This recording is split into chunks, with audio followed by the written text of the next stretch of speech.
Sa kuha ng CCTV, kita kung paano dinikitan at pinaputukan ng mga nakamotorsiklong suspect ang sasakyang ito sa Barangay Bagtas sa Tanza, Cavite.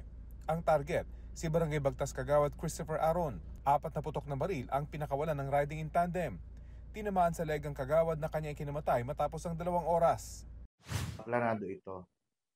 Simula pa lamang sa bahay ni Konsehal, pagpasok niya sa barangay hall, nakaabang na yung mga suspect.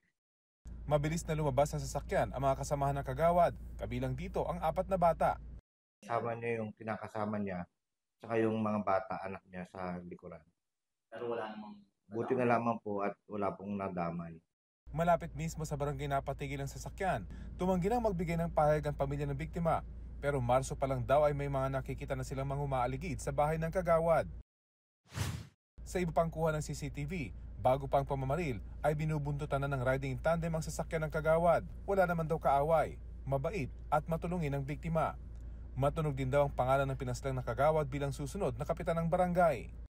Marami pa kaming anggulo na tinitingnan katulad ng trabaho niya sa bilang barangay councilor, negosyante din siya. May mga previous na sa support nag-follow up din kami mga kaso. Yung huli meron siyang na-involve siya sa banggaan